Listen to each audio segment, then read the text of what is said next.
بسم اللہ الرحمن الرحیم۔ عزیزان گرامی قدر، سورۃ الکہف میں قصہ موسیٰ و خضر کا ہمیں ذکر ملتا ہے۔ حضرت موسیٰ علیہ السلام نے حضرت خضر سے یہ گزارش کی تھی کہ اللہ سبحانہ و تعالیٰ نے جو آپ کو علم دیا ہے میں اس میں سے کچھ سیکھنا چاہتا ہوں آپ سے، آپ مجھے اپنا ہم سفر بنا لیں۔ اس سفر میں 3 واقعات رونما ہوتے ہیں۔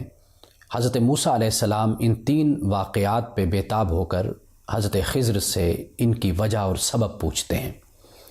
پہلا واقعہ یہ رونما ہوتا ہے کہ جس کشتی میں حضرت موسیٰ و خضر سفر کرتے ہیں، حضرت خضر اسی کشتی کا تختہ اکھیڑ دیتے ہیں۔ اس کے بعد ایک بستی سے گزر ہوتا ہے تو وہاں پہ ایک لڑکے کو دیکھتے ہیں تو حضرت خضر اس کا قتل کر دیتے ہیں۔ اور تیسرا واقعہ یہ ہوتا ہے کہ جس بستی میں رہنے والے لوگوں نے حضرت موسیٰ و خضر کی مہمان نوازی نہیں کی ہوتی، حضرت خضر اسی بستی کی ایک گرتی ہوئی دیوار کو سیدھا کر دیتے ہیں، یعنی اس کو کھڑا کر دیتے ہیں۔ حضرت موسیٰ علیہ السلام نے ہر واقعے کے رونما ہونے کے بعد حضرت خضر سے سوال کیا اور پوچھا، لیکن جب بچھڑنے کا وقت آ گیا ان 3 واقعات کے بعد تو حضرت خضر نے حضرت موسیٰ کو اس کی وجہ اور اس کا سبب بتایا۔ پہلے واقعے کے بارے میں بتایا کہ میں نے کشتی کا وہ تختہ اس لیے اکھیڑا تھا کہ دریا کے کنارے پہ ایک بادشاہ تھا، وہ کشتی چھین لیتا تھا، تو میں نے اس کشتی کو اس لیے داغدار کر دیا، عیبدار کر دیا تاکہ وہ بادشاہ اس کشتی کو نہ چھینے۔ اور دوسرے واقعے کے بارے میں اس کا سبب یہ بتایا کہ میں نے اس بچے کو اس لیے قتل کیا کہ اس نے بڑا ہو کر اپنی سرکشی اور بغاوت سے اپنے والدین کو تکلیف پہنچانی تھی، اور ہم یہ چاہتے ہیں کہ اللہ سبحانہ و تعالیٰ اس کو اچھی اور پاکیزہ اولاد ان کو عطا کرے۔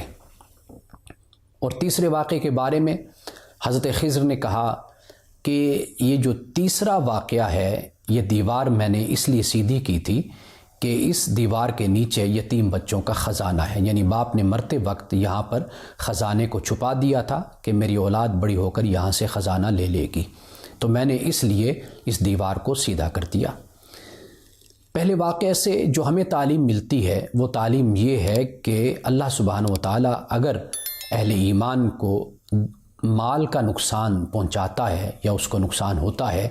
تو اس میں یہ حکمت پوشیدہ ہوتی ہے کہ اللہ سبحانہ و تعالیٰ اپنے بندوں کے لیے مستقبل میں کوئی انعام مقرر کرتا ہے، یعنی ان کے لیے کوئی ایسا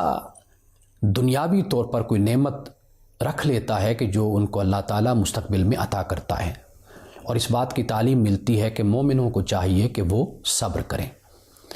اور دوسرے واقعے سے جو تعلیم ملتی ہے وہ یہ ہے کہ جانی نقصان بھی اہل ایمان کو پہنچتا ہے، لیکن اس جانی نقصان میں بھی اللہ سبحانہ و تعالیٰ ان کے لیے کوئی بہتری پوشیدہ رکھتا ہے۔ اور تیسرے واقعے سے جو تعلیم ملتی ہے وہ یہ ہے کہ اللہ سبحانہ و تعالیٰ اگر کسی بستی پر رحم کرتا ہے یا اس پر مہربانی کرتا ہے تو ضروری نہیں ہے کہ اس کی وجہ وہاں کے رہنے والے وہ نافرمان لوگ ہوں، بلکہ اللہ سبحانہ و تعالیٰ کی حکمت پوشیدہ ہوتی ہے، وہ کسی اور وجہ سے بھی اس بستی کے رہنے والوں پر مہربانی فرماتا ہے۔ اس بات کو ہم اس طرح سمجھ سکتے ہیں کہ حضرت یوسف علیہ السلام کو آپ کے برادران نے، آپ کے بھائیوں نے کنویں میں پھینک دیا تھا۔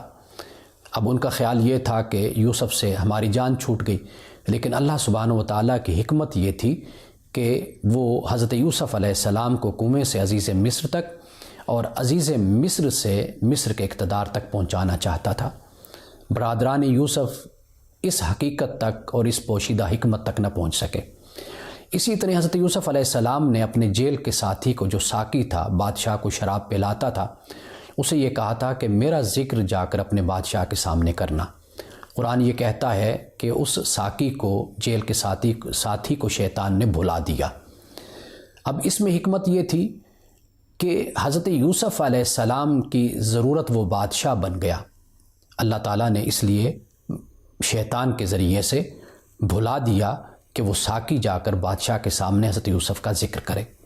لیکن اس میں حکمت یہ پوشیدہ تھی کہ جب بادشاہ کو ضرورت ہوئی تو اس وقت حضرت یوسف علیہ السلام نے اپنا مطالبہ اور اپنی بات بادشاہ کے سامنے رکھی اور جیل سے پھر عزت اور احترام اور بے گناہی کے ساتھ آپ باہر آئیں۔